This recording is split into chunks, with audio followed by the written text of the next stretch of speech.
Everyone, a very warm wishes to all of you. और आज हम सीखने वाले हैं प्रोनाउंस के बारे में। आज मैं आपके लिए एक प्रोनाउन चार्ट लेकर आई हूँ जिसमें हम जानेंगे कि इंग्लिश स्पीकिंग को सीखने के लिए कौन कौन से प्रोनाउन कहाँ कहाँ पर यूज किए जाते हैं। क्योंकि आप सभी को पता है कि जब भी हम कोई सेंटेंस बोलते हैं तो उसकी शुरुआत सब्जेक्ट से होती है, जिसके बारे में भी हम बताना चाहते हैं। बहुत सारे ऐसे शब्द हैं जो हम स्पीकिंग में यूज करते हैं, जैसे कि मैं, मैंने, मुझे, उसने, तुम्हारा, उसका। तो इन सब के लिए हमें कौन कौन से प्रोनाउन पता होने चाहिए, तो वही हम आज सीखने वाले हैं। तो स्टार्ट करते हैं। First one is subjective pronoun. जैसे कि नाम से ही पता चला है, सब्जेक्टिव प्रोनाउन मतलब जो सेंटेंस के स्टार्टिंग में यूज किया जाता है। सेंटेंस के स्टार्टिंग में हम इसको यूज करते हैं और इस सब्जेक्ट की जगह पर, और इसको हम बोलते हैं सब्जेक्टिव प्रोनाउन।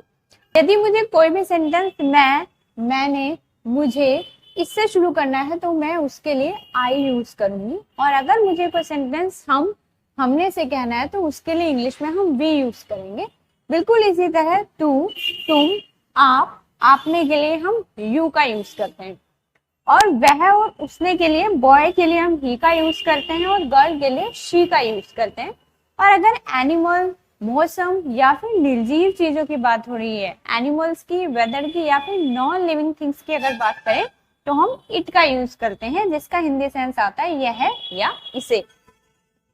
इसी तरह हम यह, इस, वह, उस, इनके लिए दिस और दैट का यूज करते हैं। दिस मतलब हम आसपास की चीजों की अगर बात कर रहे हैं उस केस में हम दिस का प्रयोग करते हैं। और अगर हम दूर, कहीं दूर की चीज की बात कर रहे हैं तो हम दैट का यूज करते हैं। और ये हम सिमिलर के केस में यूज करते हैं। अगर एक से ज्यादा चीजों को हमें पॉइंट आउट करना है तो हम दीज और दोज का प्रयोग करते हैं। दीज का हिंदी सेंस होता है ये, इन या फिर इन्होंने। और दोज और दे का सेंस होता है वे, उन या उन्होंने। ये है सब्जेक्टिव प्रोनाउन, यानी जो जिनको हम सेंटेंस के स्टार्टिंग में यूज करते हैं। अब बात करते हैं पॉजेसिव प्रोनाउन की, जिनको हम सेंटेंस के बीच में यानी मिडिल में यूज करते हैं। और इन्हीं प्रोनाउंस को हम कभी कभी शुरू में भी यूज करते हैं, लेकिन कब? जब इनके साथ कोई और वर्ड ऐड किया जा रहा हो। जैसे मुझे कहना है मेरी किताब, तो मैं कह सकती हूँ माई बुक। ठीक है। हमारा घर, आवर हाउस। तुम्हारा कुत्ता, योर डॉग। उसका पेन, हिज पेन। बॉय है तो उसके लिए हिज का यूज करेंगे और गर्ल के केस में हर का यूज करेंगे। कोई निर्जीव चीज है या एनिमल के लिए हम कह रहे हैं तो इसका के लिए हम इट्स का प्रयोग करते हैं। और वहीं पर अगर आपके पास कोई भी प्लूरल सब्जेक्ट है जिसके लिए आपको उनका शब्द कहना है तो हम देयर का यूज करते हैं। जैसे कि उनका काम, देयर वर्क, उनकी किताबें, देयर बुक्स, लाइक दिस। अब हम मूव करते हैं ऑब्जेक्टिव प्रोनाउन की तरफ। जैसे कि नाम से ही पता चल रहा है, ऑब्जेक्टिव प्रोनाउन यानी ऑब्जेक्ट में, सेंटेंस के लास्ट में यानी अंत में यूज होने वाली प्रोनाउन।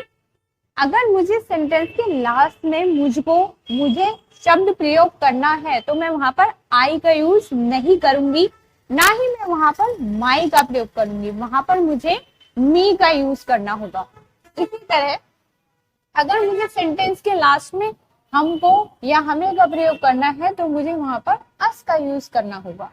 और वहीं पर अगर मुझे सेंटेंस के लास्ट में तुम्हें या तुमको कहना है तो वहां पर मैं यू का प्रयोग करूंगी। और मुझे बॉय के केस में अगर उसको या उसे कहना है, या गर्ल के केस में उसको उसे कहना है, तो बॉय के लिए हिम एंड गर्ल के लिए हर का प्रयोग किया जाता है। निर्जीव चीजों के लिए इसको या इसे, अगर सेंटेंस के लास्ट में ऐसा कुछ आ जाए तो हम इट का प्रयोग करेंगे। और बहुवचन के केस में अगर हमारे सब्जेक्ट में बहुवचन है, जैसे कि students, people, women, like this, या फिर दीज, दोज, दे कुछ आता है, सेंटेंस के लास्ट में हमें उनको या उन्हें शब्द के लिए डैम का प्रयोग करना है। अब बात कर लेते हैं रिफ्लेक्सिव प्रोनाउन की। रिफ्लेक्सिव प्रोनाउन प्रयोग किया जाता है स्वयं के लिए, फॉर सेल्फ। फॉर एग्जाम्पल, आपको एक सेंटेंस कहना है कि मैंने ये सारा काम स्वयं किया है, तो यहाँ पर मैंने के लिए तो आप आई यूज करने वाले हैं, लेकिन स्वयं के लिए आप क्या यूज करेंगे? My self.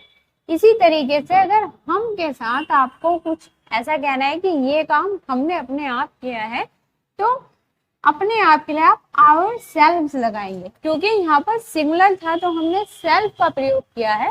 प्लूरल के लिए हम सेल्व्स का प्रयोग करेंगे। इसी तरह यू के केस में अगर मुझे कहना है कि तुमने अपने आप ये काम किया है, तो अगर आप केवल एक पर्सन के लिए ये चीज बोल रहे हैं तो you will use your self. लेकिन अगर एक से ज्यादा लोगों के लिए आप इसको बोल रहे हैं then you will use your self.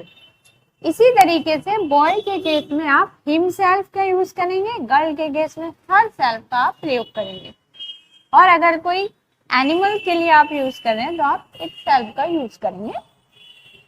लेकिन अगर आपका सब्जेक्ट हो जाता है प्रोनाउन और आपको सेंटेंस के लास्ट में कहना है कि उन्होंने या बच्चों ने या लोगों ने यह कार्य स्वयं किया, तो वहां पर आप उसके लिए them selves यूज करेंगे। यहाँ पर सेल्फ की जगह सेल्व्स यूज किया गया है क्योंकि यहाँ पर प्लूरल की बात हो रही है, सब्जेक्ट प्लूरल हो गया है।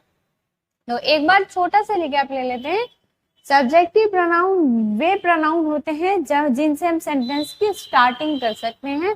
ऑब्जेक्टिव प्रोनाउन वो प्रोनाउन होते हैं जो सेंटेंस के लास्ट में यूज किए जाते हैं। पॉजेसिव प्रोनाउन वो प्रोनाउन होते हैं जो सेंटेंस के बीच में यूज किए जाते हैं या फिर कभी कभी सेंटेंस की स्टार्टिंग में भी आते हैं, लेकिन उस समय इनके साथ एक और वर्ड ऐड होता है। रिफ्लेक्सिव प्रोनाउन वो प्रोनाउन होते हैं जो स्वयं यानी अपने आप शब्द की अंग्रेजी के लिए हम यूज करते हैं।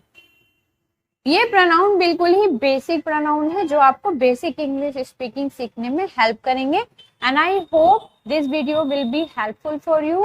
We will meet next time. Bye bye.